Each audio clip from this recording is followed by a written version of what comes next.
Bole Baba ki jai, jai Maha Maya ki jai.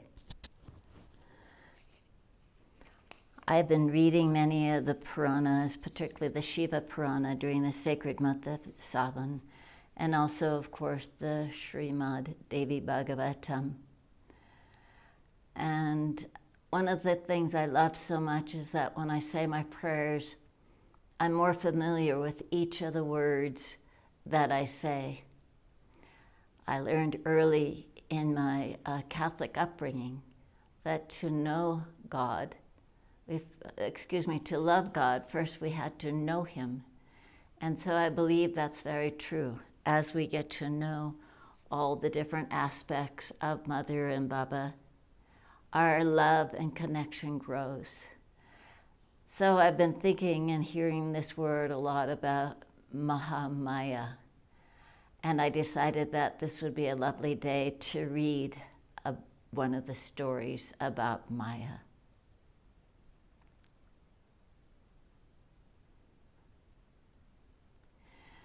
It begins with being told that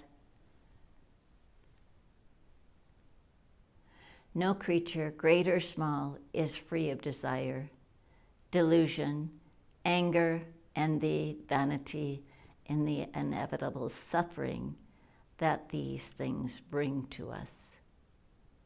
All that exists is pervaded by the three gunas of nature, sattva, rajas, and tamas. Everything that happens in the three worlds is by these three essence of nature. All existence is Maya. Why, once when I was walking through a forest with Bhagavan Vishnu, suddenly the strangest transformation came over me, said Narada, the great sage. The power of Maya is incomprehensible to the wisest of the wise. Once I was seized with an irresistible urge to go see Lord Vishnu. I set out from Satyaloka, my veena in my hand, and went to Svetadvipa, the blessed island where Vishnu dwells. I went singing my favorite Soma hymns. Soon I walked into Vishnu's presence and my heart was full. He was illustrious and four-armed, with his Sudarshana chakra in one hand. His presence was of a great fresh rain cloud, and his skin was smoky blue, the hue for which he is known as Shyama. He wore folded silk, and a great ruby shone like a red star on his deep chest. He wore a sparkling crown on his head. But he was not alone. Lakshmi was with him. She covered herself quickly when she saw me and ran into the next room. But I clearly glimpsed some of her nakedness before she could go. I offered Vishnu the garland of wildflowers I had brought for him and said, Lord, why did the Devi Lakshmi leave so soon as she saw me? I am a rishi and a master of my desires, said Narada. Vishnu said, as Lakshmi was without proper clothing, a woman should never stay before another man, whoever he may be. Narada, the greatest rishis are deluded by Maya. Why? You love music so much. Isn't music sensual? Aren't the sweetest songs also Maya's enchantment? Maya is mysterious and subtle, Narada. No one has ever conquered her. I was amazed and I said, what is this Maya truly, Lord Vishnu? Show her to me. Maya is everywhere, Narada. Her nature is the three gunas. She is the foundation of all existence. But if you would like to see her, come with me. He summoned brilliant Garuda, his vehicle, with just a thought, and we climbed astride the great eagle. Vishnu spoke no word to Garuda, but he knew where to go. Swift as the wind, he flew us across continents, over mountains and jungles, rivers laid with threads upon the earth, villages and cities of men, fields like emerald carpets, tanks and lakes, herds of deer and elephants, prides of lion and lone panthers looking up at us. And he took me to a place near Kannauj. There was a crystalline lake there, overgrown with the most vivid lotuses. All sorts of water birds swarmed there. It was a charmed place where teeming flocks of pink flamingos fished. Garuda set us down softly, and Vishnu took my hand and said, "Come, Narada, let us bathe in this lake. You go first, I will follow you." I gladly set my deer skin and my veena down and walked into the water. The water was cool and invigorating and scented sublimely with the lotuses that grew on it. I plunged in and began to bathe. After my first immersion, I turned and I saw Vishnu gazing at me with a strange look in his eye. I felt the queerest tingling in my body, and when I looked down at myself, I cried out. I had turned into a woman. I stood thunderstruck and saw Vishnu pick up my veena and my deerskin. Smiling, he mounted Garuda and flew into the sky. As he went, it seemed he took my memory with him, for I no longer remembered who I was. I forgot all about Narada and his veena. Why, I even forgot Lord Vishnu. In a daze, I came out of that lake, mother naked and ravishing too, and sat on the velvet mosses on the lakeside, gazing out over the breeze-swept water, wondering who I was and how I had got here. Then I heard horses' hoofs behind me and turned to see a handsome king staring at me. He called to me, "Lovely one, who are you? Are you a Nagina or an Apsara, Gandharvi, or Devi? Ah, whoever you are, do you belong to any man? If you don't, marry me, for I have lost my heart to you." The king's name was Talatbaja, and when he proposed to me so forthrightly, I thought earnestly for a moment and said, "I don't know whose daughter I am. I do not know who my father and mother are. All I know is that a dark man brought me here to this lake. He also has gone away, and I do not know where. My lord, I don't even know my own name. I am an orphan, and I am lost and helpless. Will you help me?"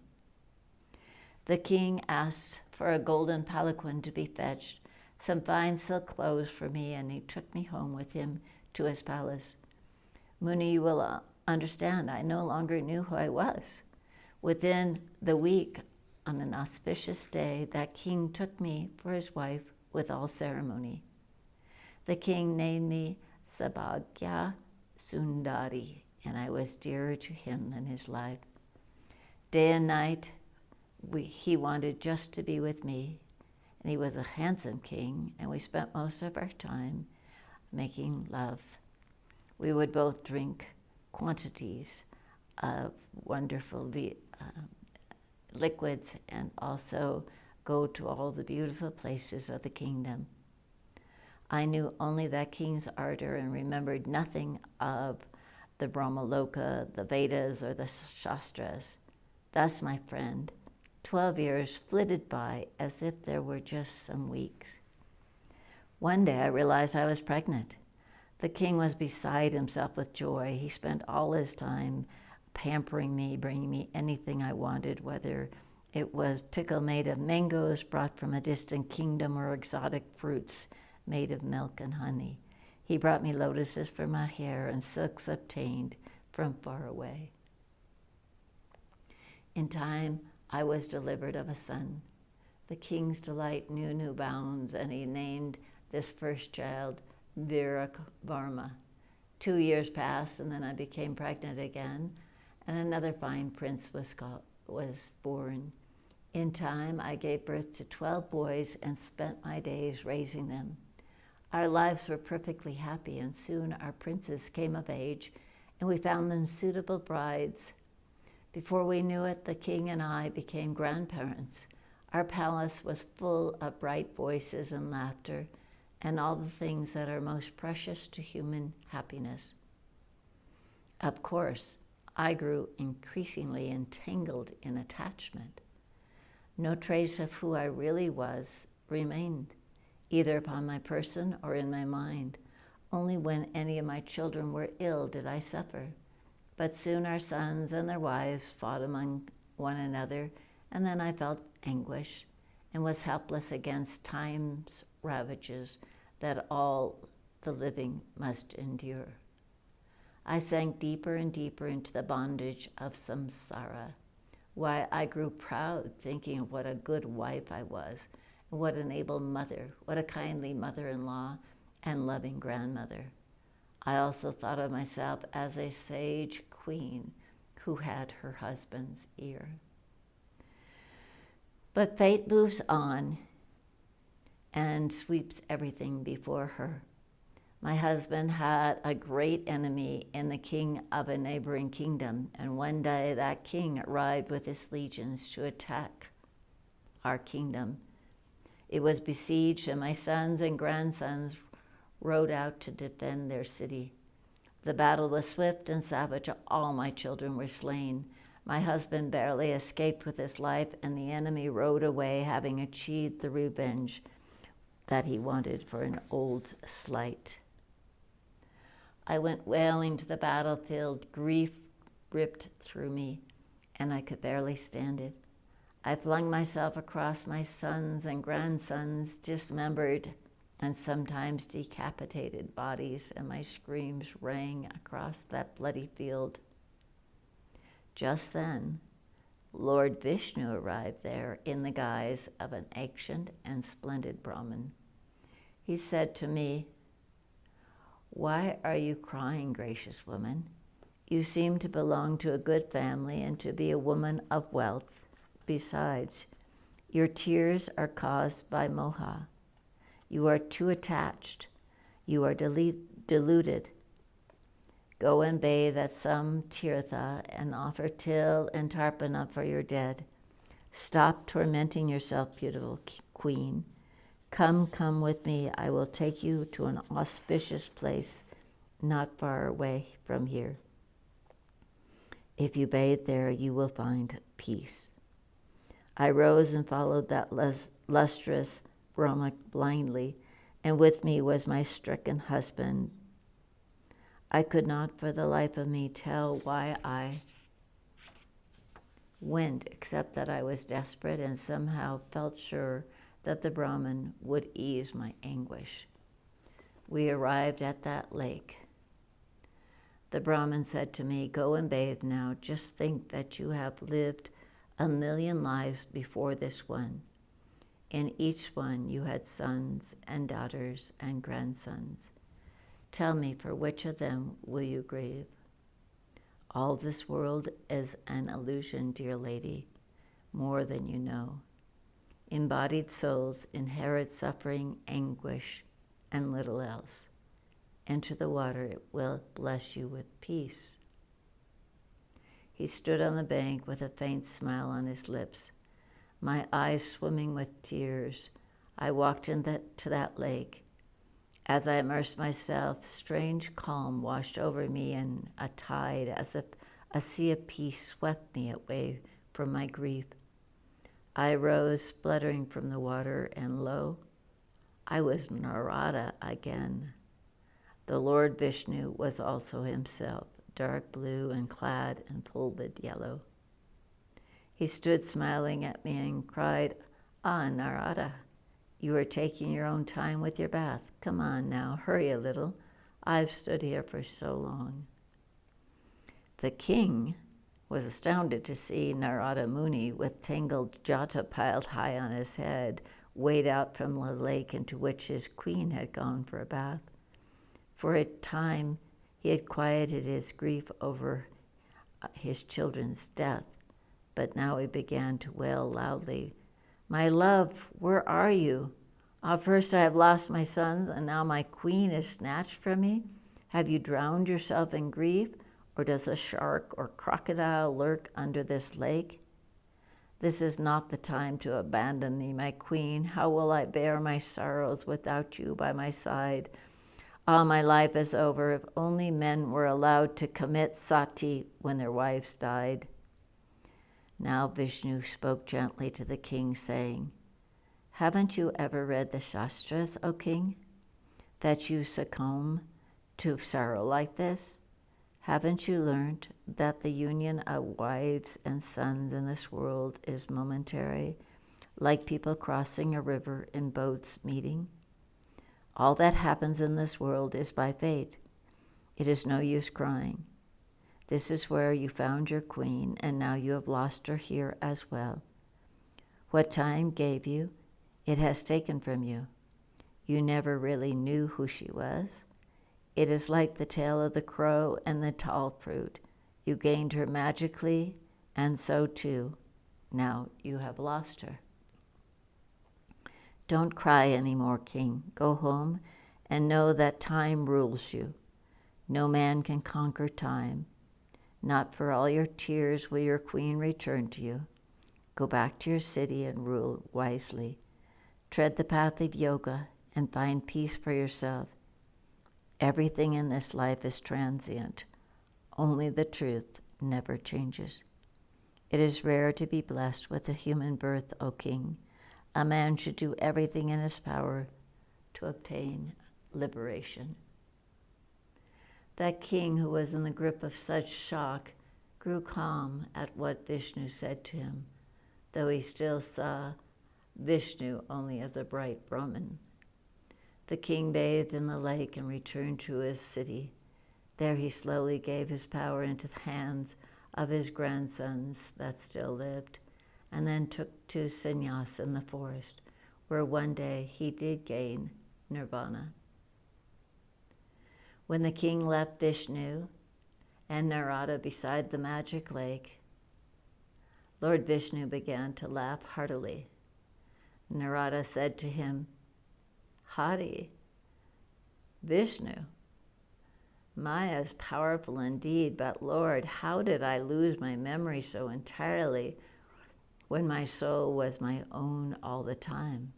For how else could I remember every moment of Sabhagya Sundari's life as I do? Yes, every moment, and I blush to think of many of them." Vishnu said, "There are more dreams and lives in your body than you realize, Narada. They all exist together, for the mind is a miraculous thing, and it is much more than any man realizes. The mind itself is Maya. Muni, when you sleep, do you remember what you dream? Yet while you are asleep, all that happens in your dreams is real enough, isn't it? All lives are dreams of one kind or another. They are all the work of Maya, and Maya is inscrutable, even to me." With that, we mounted Garuda again and flew back to the fated Dvipa. Narada went on to say, "We always live in the midst of fathomless mystery, and try as we will, we can never comprehend it with our minds. We can only surrender ourselves to bhakti to God and to the all-merciful Devi Bhagavati, Maha Maya, the Divine Mother." Maha Maya Mata Ki Jai, Haryakandashvari Mata Ki Jai, Vishveshvari Mata Ki Jai, Bole Baba Ki Jai.